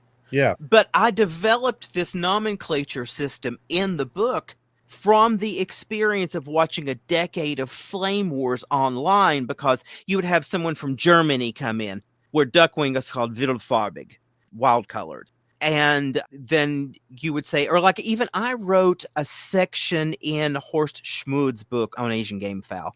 And I wrote about the red-shouldered Yokohama, and in it I mentioned the genetic terms eumelanin and pheomelanin, and he didn't know what those were, which is fine. He was a much older man, and he wasn't a geneticist. And he put a footnote in the book saying that he didn't understand this, and he didn't know what I was talking about, and that pheomelanin just means brown. Yes, if you're only dealing with Latin, but here's this whole scientific world where pheomelanin has an ultra specific meaning in chicken genetics nomenclature, and eumelanin has a very specific meaning, and I was using it textbook. I was not the problem. And yet that got a footnote in the book, him trying to like make sense of whatever these words were I had just made up. Yeah. How about you go to a science dictionary online? Now, he was old at the time, and I don't want to write him down because he was a really great breeder and he was a very cool guy. So it's not a problem I have with him. It is an illustration of if you're coming from a different world, if you're coming from a different set of colloquial terminologies, you may not recognize this. And if you don't recognize it, you're totally bewildered by it. Yeah. So the German breeders use different words for a lot of the varieties. And if you try to talk to them, or at least in the 90s and early 2000s, when I was trying to talk to some of these guys, I would talk in the scientific language. Oh, this is duckwing E+. This is wildfarbig. Yeah, that's duckwing E+. No, it's wildfarbig. I'm not doing this. I'm not doing this. And so a lot of times I would just say, okay, thank you, and just back out, because I wasn't going to argue over something where there was no argument. Yeah. I wasn't trying to put anything on anyone. You keep your words, but recognize we're using these words in our hobby, and we're using these words in poultry science. Maybe that was the problem then, but let me tell you what I've seen. Yeah, it is different now. It is different because... Yeah. Which is why I'm back in it. Yeah, you come on my show. We're not getting any of that in the chat. You come on my website, and we do the shows there, and you get a lot of support. Once people realize you're the authority, nobody even tries it anymore because they know they're getting into a battle. They know they're not going to win. I see that with you, actually. And another thing, too, there's a gravity that comes with age. There's a confidence that comes with age. And so you call me old? I'm calling me old because when I was doing a lot of this, I was like 25 or 30. And so these were guys, because you have to remember, you had 10 of us under 90 in the hobby at that time. And everybody else was like 60, 70, 80. And so they were like, who do these young upstarts think they are? I've bred for 750 years. And then it was even worse with the Germans because they are such good breeders. They do show color patterns and stuff on a level that we've never even started to touch in this country. Yeah. They're so methodical. And they were like, who is this American thinking they're going to tell me anything about chickens? And I wasn't trying to tell them anything. I was just trying to share information and genetic information and make contact and then get information from them. I did want something. And I'm sure they were like, I'm not telling this American anything. Go figure it out. You rednecks. I've had them say that to me. Yeah. You rednecks ruin every good chicken we send over there. I've had Germans tell me that, and they're not wrong. The red-shouldered Yokohamas that they sent were not bad birds when they got here. Yeah. So I completely understand where they were coming from. But the reason I would back off is because I didn't want to fight with them because I had no disagreement. There was nothing I was disagreeing with them with. It was just that we lacked a common language through which we could interface. And it's not just lost in translation from German to English. It was that we were speaking in language from two different worlds as far as hobby and the sciences went. And then that's true here in the States between the hobby and the science as well. It's less so now. I'm so thrilled to go on blogs for people like breeding various colors of Easter eggers and see them talking about alleles. They're not always talking about it right, but they are at least talking about it. That does feel good when I see what I teach showing up in the social media. It does make me feel like the word's getting out and that they're starting to learn and they're starting to accept some of the practices and the principles that I teach. Well, I do like that. There's still a lot of misinformation out there. There are a lot of people who are teaching genetics and just have it wrong.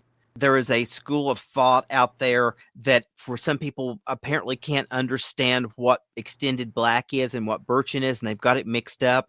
I had someone argue me up and down who was wanting me to do a consultation that birchin down is extended black, but the extended black down was birchin, and their argument was they sent me a picture from Cackle Hatchery and said, look, their birchin Cochin Bantam chicks are this, but the birchin Cochin Bantams from Cackle are segregating the two alleles, and most of them are on extended black and don't have the proper breast lacing. So all of their birds aren't on the right allele to begin with. And then there's some people who do genetics and are teaching it backwards because they don't understand. They've never done the experimental work themselves. They've never actually done the gene typing. One of the things that I did is that for years I was sending samples from hundreds and hundreds of birds of all different breeds, and then later crosses that I was guessing this is this allele, and this is a combination of this and this based upon parentage, and I would send off the samples, and then different researchers would type the alleles. I did this with 3 different researchers. One was a poultry researcher, and then the other 2 were human researchers who could run those tests. They were interested in the MC1R mutation, because humans also have an MC1R. It's what the faulty MC1R makes red hair in humans, where the functional one makes dark hair. So, see, that's a model organism. Earlier I said I couldn't remember the term. It's model organism. They were using chickens as a model organism to study aspects of human genetics. So we did a project on E allele. And so for several years, I just sent hundreds of samples. And so I had this advantage of getting back the data as they ran it and having the chickens on hand that I had raised from chicks, knowing what the chick down looked like, knowing what exactly they were carrying, if they were heterozygotes for other alleles that were not showing up, if they were homozygote. And so I could compare it. So that's how I learned this. I had the advantage of not just listening to what other people said or listening to the stories of various people or reading old research papers and saying, oh, it's this and this. No, I was actually looking at the birds on hand and then comparing that to the actual typing of those exact birds. And it wasn't just like one birchin and one extended blackbird. It was hundreds of them from different lines and different breeds and different crosses. I've looked at this on a level that most people have not looked at it. Then I'll get people writing and arguing about this or that, or wanting to argue, and I just won't engage when it happens because I'm like, look, man, I did the research. I have the hands-on, and I'm not going to argue this with you about this because there's no way I can prove it to you because you lack the point of reference. You haven't seen the paperwork. You didn't draw the blood. You didn't raise it. You didn't see the chick down. I saw all of that. And if that's not enough for you, I cannot convince you. Yeah. Some people are unteachable. Proceed. I just learned sometimes some people are unteachable. And It's true. Yeah. It happens. Yeah, it absolutely does. But that is part of the reason that I have this grasp of the allele the way I do, is not just that I bought some different chickens in different color forms and looked it down and thought, oh, I know all this now. I saw the actual gene typing for hundreds and hundreds of birds that I had the full life data on. Chick down, adult plumage, the chicks they were producing. And I could compare that with the actual lab typing. Yeah. And so some of the really intricate stuff that I understand about the alleles is only because of that. It's not because I'm a genius. It's not because of some special thing or some special birds I had or anything like that. It's because I had access to all of this lab data that I could compare to so that my observations could be compared to actual data findings. That's called science, actually. Funny, I was telling Nancy today that we've been pretty successful at teaching people how to breed and how to use the breeding program, how to advance and create their strains. And I'm pretty happy about that. But I never wanted to get in deep into the color side of it because I knew the basics. I knew a lot of what we could get from American gains or game fowl. Yeah. But domestic chickens were very difficult for me, very complicated. Yeah. And I always tried to steer away from it because it just wasn't my forte to go that deep into the color genetics. And I told Nancy, it's like a gift from God that he answered my prayers, that somebody came in my life to help me with this stuff. So, yeah, you don't know how appreciative I am of it. You're most welcome, and I appreciate it. You've really helped to promote me and get me out there to a broader public that I didn't have really the access to because I'm not going into Facebook chicken groups. I lurk in some of these colored egg groups, but that's as far as I'm getting. But I'm not going in them and discussing anything because I'm not participating in the fights. I'm not doing it. Yeah. That's another reason I've done the YouTube channel is to have a space where I can present this and I interface by you coming and watching it and not by me having to directly tell it to you or go type it all out in a chat room, which I hate doing. And I write all the time. I type all the time. And I have arthritis in this middle finger. This joint right here hurts all the time if I do very much, like where I've been doing a lot out in the garden. It's just sore right now. And so if I type too much, it hurts. It's old people problems. I'm just not going to spend all my time typing this stuff out. So being able to just sit down and record this gives me a platform from which I can really get my thoughts out. And then people can come and watch that and we can interface. But while you're interfacing with what I had to say, I'm out in the garden doing what I want to do. Yeah, And my hand may be hurting when I come in, but it's not hurting when I went out. So that's an important way to do it. Yeah, for me. But yeah, really appreciate it. All that y'all have both done for me, helped me to get this back out there. Yeah, and, we're not done. Yeah, I know. No, I've got a lot more in me. And that's another thing with the YouTube channel. It's really just beginning. I have done it now in a format I can do at this moment. But this is not static. It will grow and evolve.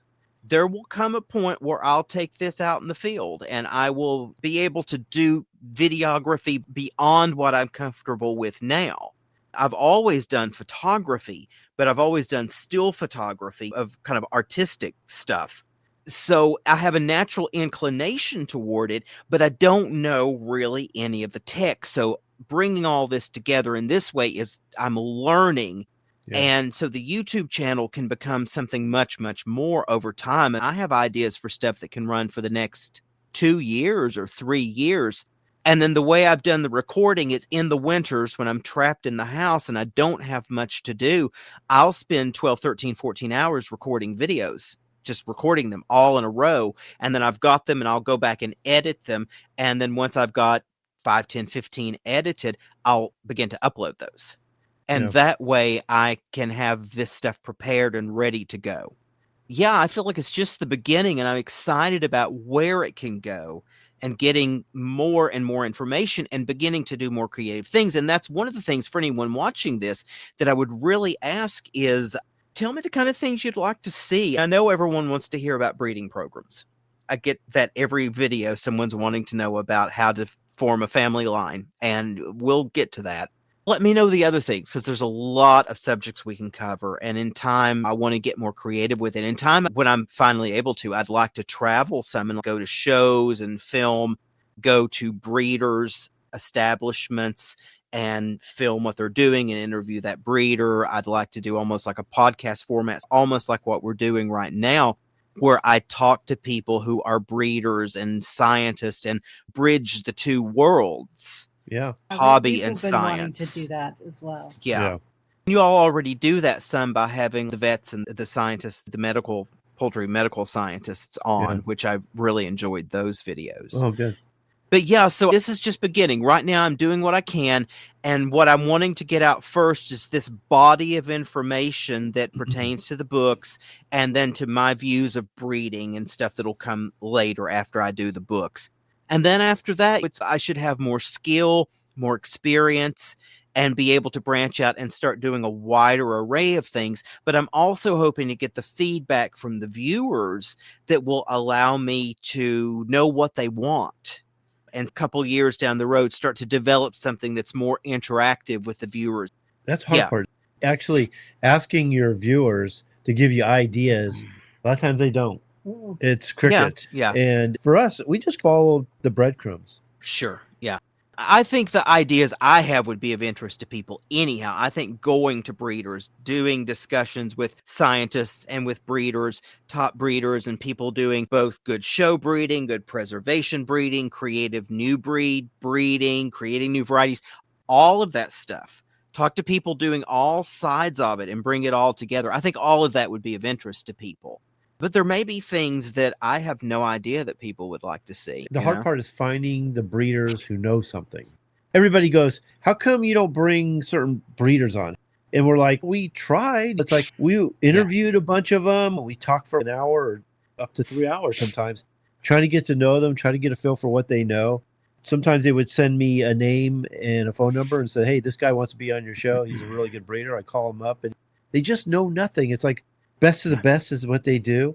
They don't really use a breeding program. They don't believe in inbreeding. You're not helping me at all. You know what I mean? I can't use you. But type of thing.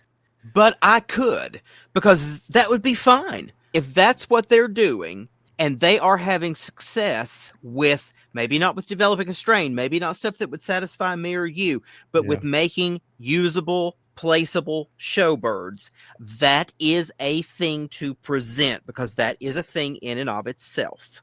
Sometimes that's enough if that's the only interest. If you do that, I want to see how that goes, because but I couldn't find anybody I thought could help. I know a couple of breeders that breed. I know you, and then there's my friend Robert Anderson. Yeah. Someday I'd like to get out of Kentucky. You and Robert are both on the West Coast. So. Yeah, come on out. Yeah, and I have invitations to visit from both of you. Maybe someday I'll be able to step across the border of the state. You know? Yeah, there's a bigger world out there, Brian, you know, so. Well, but you know the old song, what is it? I'll never leave Harlan alive. When you're up in these Appalachian mountains, all you can see is the next mountain. There's no horizon. You're trapped. And that's a very real Appalachian phenomena, let me tell you. And that's why when people leave the Appalachians and get out, they don't come back. Yeah, you might not want to, because we have better weather out here. It's funny when Frank got here, because he really talked about his mountains. And we live in the hills. We live in Southern California in the hills. Yeah. And he was saying our mountains are bigger than your guys's. Oh, yeah. Actually, you guys have trees on them and everything, but our hills are actually bigger. We're surrounded by mountains as well. You all are at higher altitude. I don't know if we are or not. We're 13. We're at 13, almost 1,400. That's exactly what I'm at. Yeah. Oh, okay. I'm at 13. See, I'm not like up on Black Mountain. I'm on the Cumberland Plateau, which is the foothills of the Appalachians. The Appalachians actually start just east of me.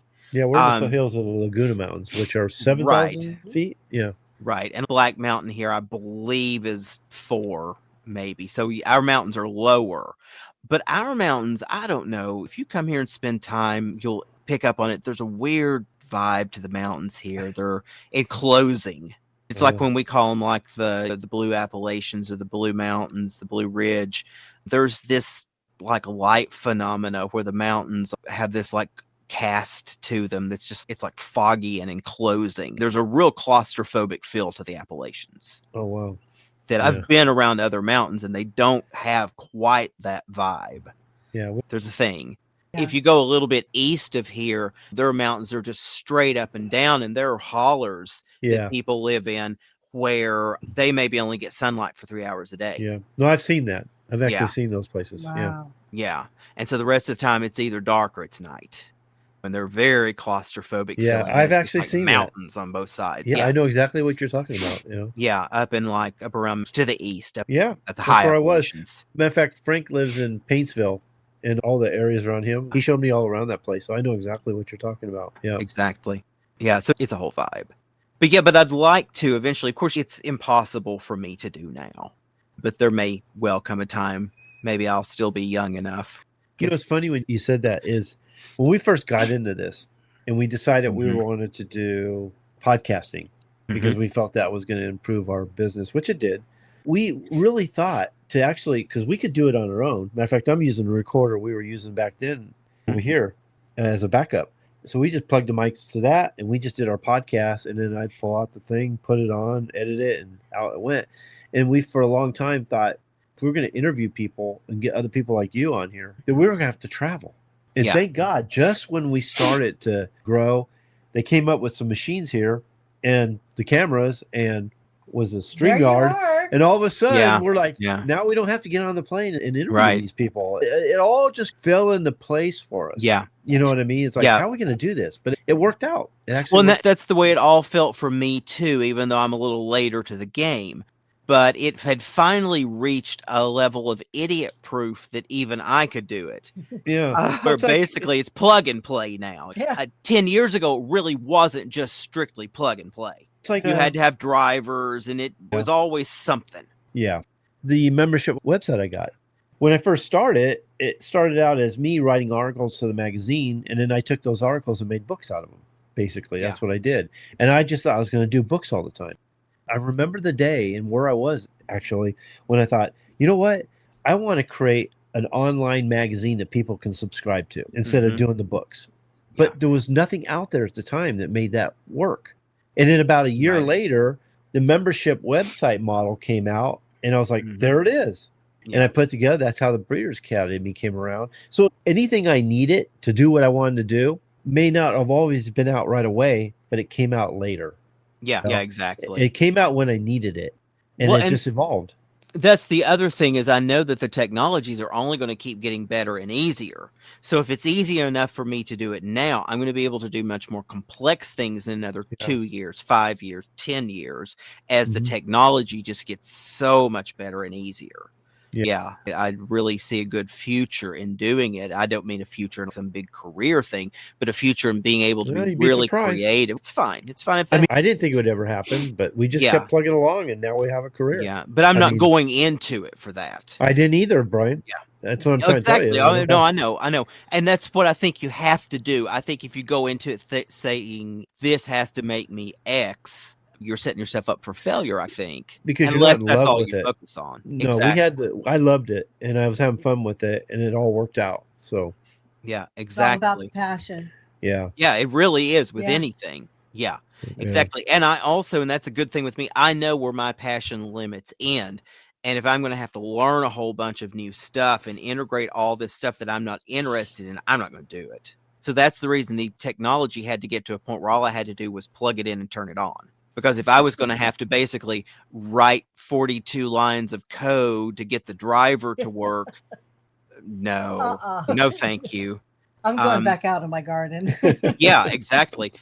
And but people ask me all the time, are you going to write another book someday? And I might at some point. I have visualized in my mind like a breeding tome where I would bring together not just the genetics information, but also the breeding strategies and insight and genetic stuff, all this stuff we talk about.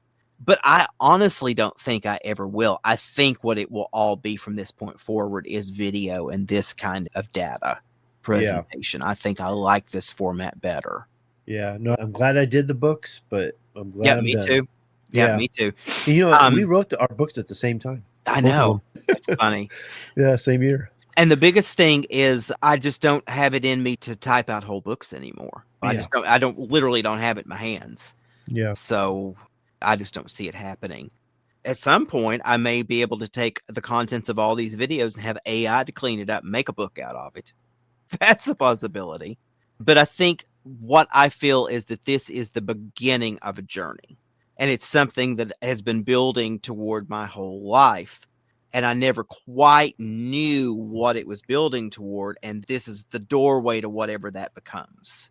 Yeah. So it's exciting. I agree. I understand that because I started in 2002 and I was created the website in 2015.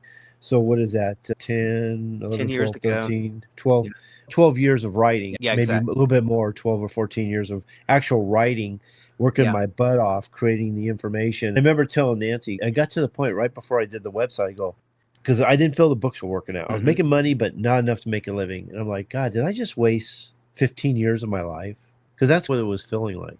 And then the website came around and it took a year or two for it to really take off. Okay, now I get it. That was all to help me get the website going. And now we're doing well. Because if I wouldn't have done that, I wouldn't have had the knowledge or the material to make the website work. Yeah. So it's almost like that had to happen to get where I'm at here. And so now I'm thankful for it. But I'll tell you, I was getting pretty depressed thinking I'd wasted my life, to tell you the truth. I've never made much money on the books, and I've never cared. I get a little royalty check every quarter. Yeah, I get that. Yeah. And if it's $200 in a quarter, I feel, oh, wow, they really sold this quarter. For a while there, I was making what, about $10,000 a year on it, and now it's down to like a couple thousand. The first book, we did all the work ourselves. We self-published. Yeah. And so we made more money on that book. Yeah, so all the proceeds went to us. When we had our publishing company do the second book. Now we make like $1 a piece. I was making $50 on the first one. Now I'm making $1 a piece. And they're selling more of the second one than they did the first one. Yeah. But I tell Nancy, okay, I'm making $1 a piece. My quarterly check is about $500. I would have made, what is that, times 50? 500 times 50. I could have made a lot of money. Books I could have sold here. You know what I mean? I've never made all that much. The biggest years I ever had with the books might have been $2,000 or $3,000 in a year. Yeah. I think because it's more niche, and I've never done anything to promote them. I literally put those out there on the auspices of the universe, and I was like, sink or swim. Yeah. And they're going to become what they become or not. I think the books I wrote are good. It's really good information. But I just worry because people, they listen to our show and they think if they get the book, they got me. They got all my information. Yeah. And I worry about that because the book is just, it's a sliver of what I've done. Yeah. And my books are the same thing. They're just the most basic outlines of that information. Yeah. However, guys, you're missing the bigger picture. The bigger picture here is those books got you to where you are today. No, sure. Yeah, absolutely. You know, and everything is a journey, and you go little by little. And if you really look back at your past and look into your future, you can see where things happened in the past has brought you to where you are today. And what you do today is going to bring you where you're going to be in the future. And for all of us out there who want to breed chickens, who are chicken breeders, that's cream of the crop. Brian, you may be surprised. Keep going the way you're going.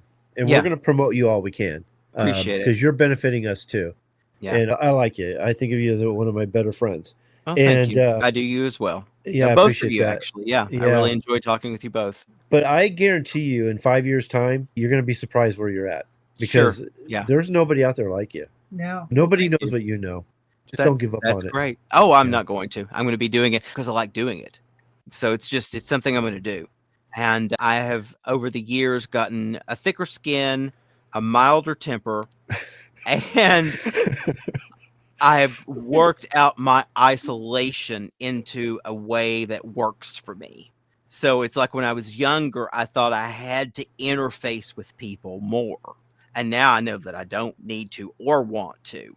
And so I interface with people when I choose to, and I set the limits of what I'm comfortable with. And so that means that whatever the rest of the world wants to do, say, throw, whatever, none of that's about me. That's about them. They can keep all of that because I may never even see it. I'm not in any of the chicken message boards. I don't inhabit any of those worlds. I'm over here in my Daylily world, but even there, I don't go on Daylily message boards. I post on Daylily message boards, but I never go into them. I go and I make the post on my Facebook page and I share it into those groups from that page. And that way I never go into the page. And it's not that I dislike the people. I like the people. It's not that I don't want to see their daylilies. It's just that I don't want to see their daylilies because they're going to tempt me to buy them. And I am at a place in my program where I don't need to be adding daylilies.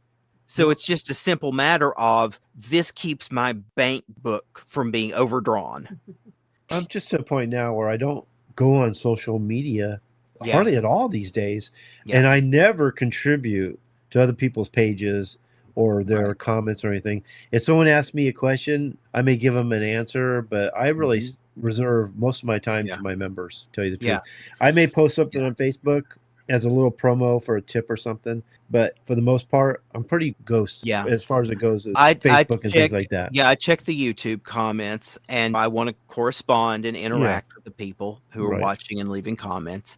And that's basically it. I've been on Facebook like the last 3 or 4 days, but that was the first time I've been on in about a month. I did see you post on Grant's post and comment. Oh, yeah, that was good. Grant, he really talked highly of you. That was good. Yeah. He gave you a lot of credit. He and I went around and around for years, and then he finally really started to get it and understand, oh, this guy's not full of shit. No, that was good because I always thought there was a competition there, and I never felt it from you. But I was wondering if it was with him or something. But no, not at all. When he posted that, I was like, yes, cool, that was good. No, Grant's a great person. He's been a really good friend to me for many years. Him, Robert Anderson, there are a few people in the poultry world that I have remained really close to, and it's mostly people who do really high-level exhibition breeding. Because what I find is most of the more negative people in exhibition breeder are not the real good breeders. The really good breeders see beyond just exhibition breeding. It's not a religion for them. It's an exciting hobby. Where when you've got these people that are real dogmatic, those are like people that are newer into it, and they're parroting what they think the higher ups want them to say. Exactly. And they're the attack dogs that are out. It's the chicken raiser who's been raising for 3 to 5 years think they know everything. We really appreciate you coming on and doing this interview with us and giving us insight of who you are, where you want to go, what your goals are. Love it. Thank you so much. Yeah, thank you for having me. And we'll be posting this on my channel. And so we're doing a collaboration. How can we reach you if we want to get in touch with you, have a consultation? Just through my email, which is sundragondaylilies@gmail.com. And that's the best place to reach me. You could probably reach me through the YouTube comment section because I check that fairly frequently. Don't contact me on Facebook because my Safari browser doesn't interact properly anymore with the Facebook Messenger. And so it's pointless. I won't see it. If you pay me enough money, I'll give you his personal phone number. Yeah, I won't answer. So that's real simple. You can find his books on Amazon. Yes. I believe. Yes. And it's basically just Amazon, And in the show notes will be the link to both of the books on Amazon. There's a link to all my websites, and I'm going to add a link to the Breeders Academy for this episode. And that way they can go and check you all out too. And that's something I'd like to say to anyone watching who's not a part of the Breeders Academy. It's something to check out. Kenny has a lot of great information. He and Nancy have done a lot of work. They've got a lot of good videos. And also check out their YouTube channel. I'll put a link to that as well in the show notes for this one. They've got a YouTube channel that's got a lot of public videos that has a lot of good usable information that's accessible for free. And then there's the Breeders Academy that goes much deeper, and they've got a lot of really in-depth videos on breeding and breeding strategies there. So I would highly recommend that to anyone who isn't a part of that already. Cool. Well, great. Appreciate that. Thank you so. We really appreciate you. You're welcome.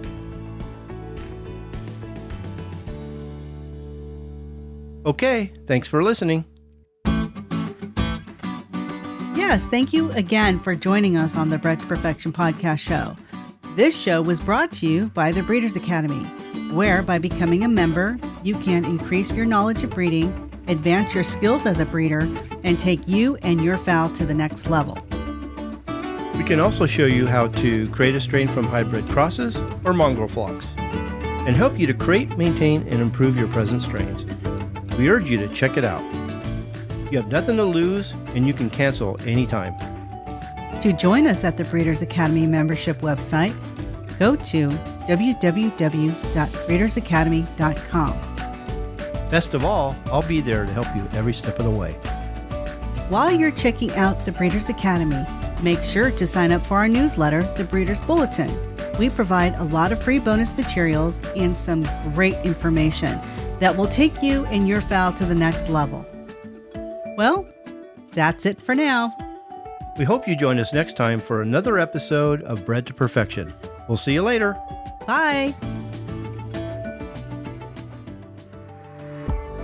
Welcome to the after show.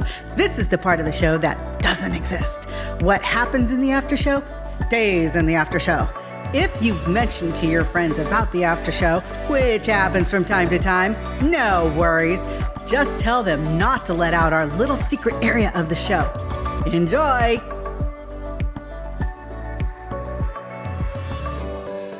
I think all of those stereotypic traits, the behavioral traits, are extremely important areas of selection that people ignore.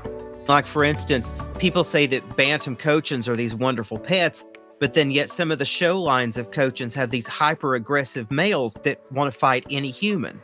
What kind of pet is that? And great pets for children, really? And all those kind of things can be called out.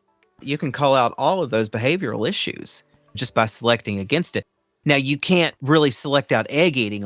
If you've got a breed that's bad for egg eating, you will have a real hard time salvaging that breed. If someone has let that get in the flock, Seabrights, for instance, are real bad for that. Does epigenetics have an effect on feather color and quality? Other than progressive whitening, I have never located anything that I believe was an epigene in feather coloring. I know it can change size and weight and conformation, things like Behavior. that. Yeah, those kind of Behavior, things. immunity, disease, yeah. But I never heard it change plumage color. Well, not in chickens. I would suspect that in an evolutionary sense it can. Let's say that you've got a line of some kind of songbird that requires a certain plumage pattern to survive because of its environment. If suddenly that environment is gone and the ones with that now stick out like sore thumbs and are being picked off, you might get an epigenetic change that would cause a change in coloring. Birds that go through seasonal molt and change color through the seasons, that's epigenetically triggered. So like targerum, I think I'm saying that right. I probably am not. They're a pheasant relative. They're a pheasant. They're a gallinaceous bird that live way up in the north, and they molt and turn white in the winter. And then they turn back brown in the warm part of the year, just like Arctic foxes. Arctic targerum, I think, is their name. It's PTA, I can't remember. Anyhow, it's a gallinaceous bird. But that's common with a good number of birds in the far north, that they go through a white winter stage if they live in the Arctic. That is triggered by the environment. It's now genetic, but that has begun as some kind of epigenetic trigger that allowed them to change to survive the seasons. One of the things we teach is, like, my co-host, he lives in Kentucky, not far from you, I believe. And we always tell our members, I could get birds from Frank and he can get birds from me. And within 10 years, they could look totally different because of epigenetics and the traits that are being expressed and the selection. Those two things are going to change the family completely because his selection's different than mine. Depending on the traits that are expressed due to epigenetics, they could be completely different in 10 years. If we compared them, I wouldn't even recognize them. And, and that's a very common thing that happens. In the show world, that happens all the time. People have started their show lines from the same breeder, and then 10, 15, 20, 30 years later, the lines don't look anything alike because they've gone in different directions. Well, let me see what you think about this, though. So they asked me, okay, well, what do you do? If I'm going to see change due to epigenetics and because my selection is going to be different, I'm not really getting your birds, so to speak. What do? I go, well, you got to make them your own. And here's how we teach it. So I want you to think. We have what we call the 3-legged stool, where the first leg would be the environment and how you manage your farm. The second leg would be health and nutrition. And the third leg would be genetic inheritance and the selection process, okay? So you have to manage those 3 legs properly. If you manage 2 of them but not one of them, it's not going to work out. They're going to fall apart. So that's how we teach them to manage epigenetics and its effects. What do you think of that? I agree. It's all you can do. It's really all you can do. Now, it's important that people understand that the epigenetic changes you're going to see in your environment as compared to the environment that they were in is not going to turn your line of Seabrights into bourbon red turkeys. Right. It's not going to be that right. extreme. So it may not really be anything to worry about. But it could be so subtle that you're not paying attention to it. It could catch up to you and you wouldn't notice the changes till it's too late. Exactly. If you are enjoying the show and would like to learn more, I encourage you to join me at the Breeders' Academy. By becoming a member, I can help you to achieve the competitive advantage.